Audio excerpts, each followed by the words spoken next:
Se dice que en el año 3500 a.C. los habitantes de Mesopotamia inventaron la rueda. Este ha sido el invento más grande de la humanidad.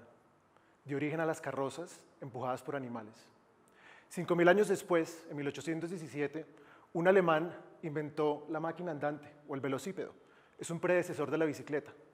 En 1823, un británico creó la primera fábrica de locomotoras a vapor, dando inicio así a la industria de los trenes. Unos años después, en 1885, ocurrieron dos cosas importantes. Por un lado, el señor Maybach y el señor Daimler construyeron la primera motocicleta con motor de combustión. Unos kilómetros más allá, en Alemania, el señor Benz patentó el primer vehículo de 3 ruedas, también con motor de combustión. Y así sucesivamente fueron inventando muchas cosas que lograron dar progreso a la movilidad terrestre, marítima, aérea. Por ejemplo, en 1900, el señor Led Zeppelin sacó el dirigible, el primer dirigible.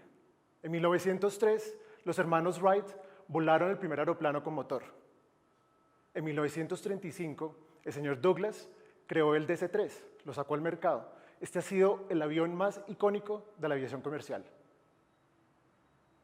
Ahora, unos años después, en los años 50, los futuristas de la época visualizaron lo que sería la movilidad en 50, 70 años.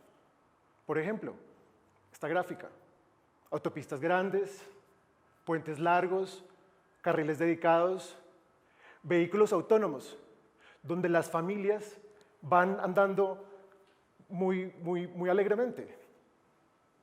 Ahora, muy bonito todos esos sueños que tenían aquellos en esa época, pero la realidad es otra. Y esta es nuestra realidad. Estos trancones en Los Ángeles en hora pico, o estas congestiones en las esquinas de Moscú, o estos atascos en las avenidas de Sao Paulo, y para no ir tan lejos, los trancones insoportables de Bogotá. Ahora miremos esta imagen. En agosto del 2010 se registró el trancón más largo de la historia de la humanidad. No fueron ni 2, ni 4, ni 6, ni 8, ni 10, fueron 12. 12 días, no 12 horas, 12 días. 12 días en el trancón más largo de la historia de la humanidad. Esto es insoportable. Si en 30 minutos nos desesperamos en Bogotá, ¿cómo será en 12 días? Y es que la solución no está en hacer más autopistas, no está en crear más puente sobre puente sobre puente. Es como si yo quisiera abrirle un hueco a mi cinturón cada vez que me engordo 5 kilos. ¿Cuántos huecos le caben al cinturón? Y la solución tampoco es política, porque los políticos están para hacer política. La solución tampoco es de los empresarios del transporte, porque ellos quieren rentabilizar sus inversiones en el corto plazo. Y la solución tampoco está en los constructores de carreteras, porque ellos quieren crear más y más carreteras. Ahora, tenemos que preguntarnos, ¿quién va a liderar la solución al problema de la movilidad? ¿Cómo le vamos a dar una mejor calidad de vida a todas esas personas que transportan día a día en las grandes ciudades? ¿Cómo le vamos a devolver un poco de su preciado tiempo para que pasen más tiempo con sus familias? Para que lleguen más temprano a sus casas a acostar a sus hijos, para que duerman unos minutos más en las mañanas, para que se dediquen a otras actividades extracurriculares. Y es aquí donde yo veo un gran futuro, y es la digitalización de la movilidad urbana, haciéndola más inteligente, multimodal, más personalizada, más confiable, pero sobre todo más sencilla. Es exactamente eso lo que estamos haciendo hoy en Smart. Estamos creando la primera plataforma latinoamericana de movilidad como servicio, o Mobility as a Service, MaaS, por sus siglas en inglés.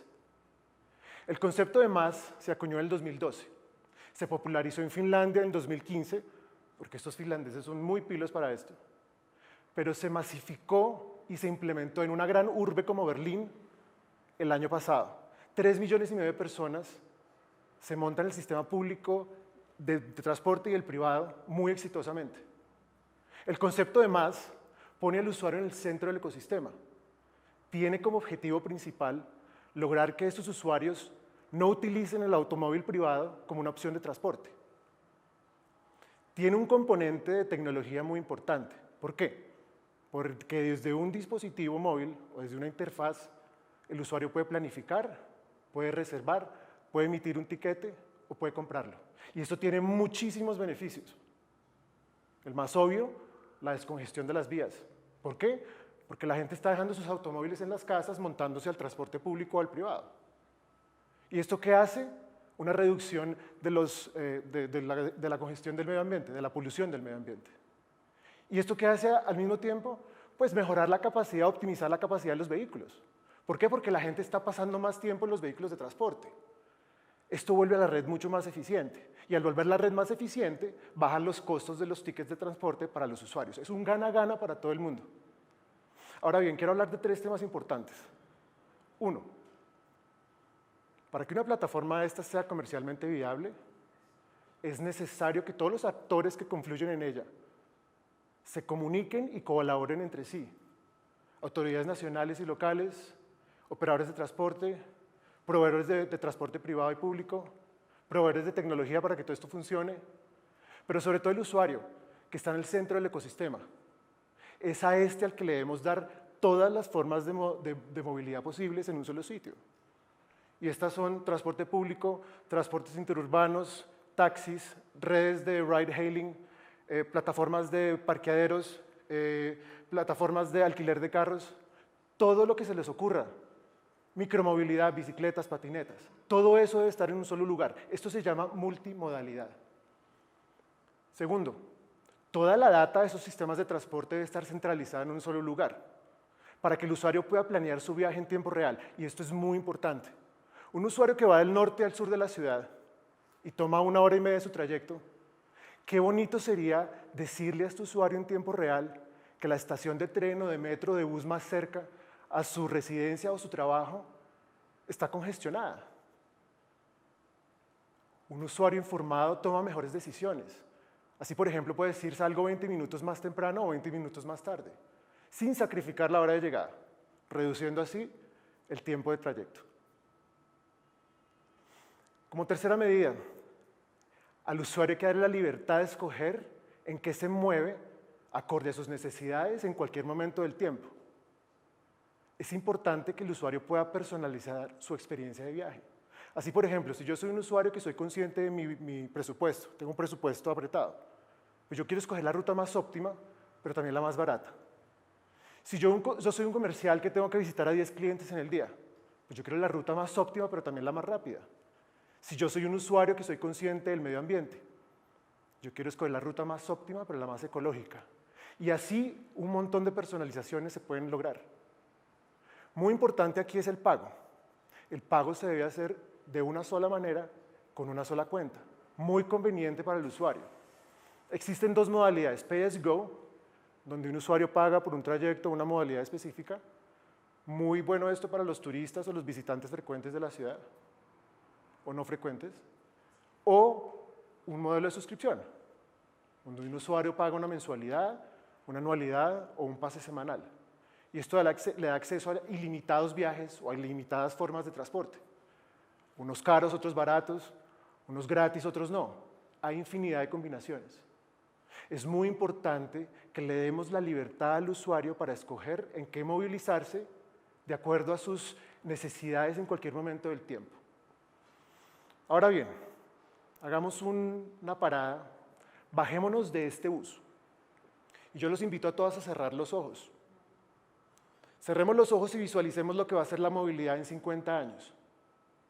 La movilidad como servicio nos da todas las herramientas para atacar muchos de los problemas de la movilidad actual. Pero tenemos que entender cómo este proyecto evoluciona en el tiempo. Y yo ya he hecho este experimento y yo creo que la movilidad del futuro se ve así. Una movilidad como servicio, con un transporte terrestre 100% eléctrico y un espacio aéreo completamente optimizado. El pasado nos enseña que la movilidad está en constante evolución. El presente nos muestra una necesidad de cambio. Y es innovando un futuro, conjuntamente entre la tecnología y esta visión, donde realmente vamos a hacer una verdadera transformación. Es hora de cambiar la rueda. Muchas gracias.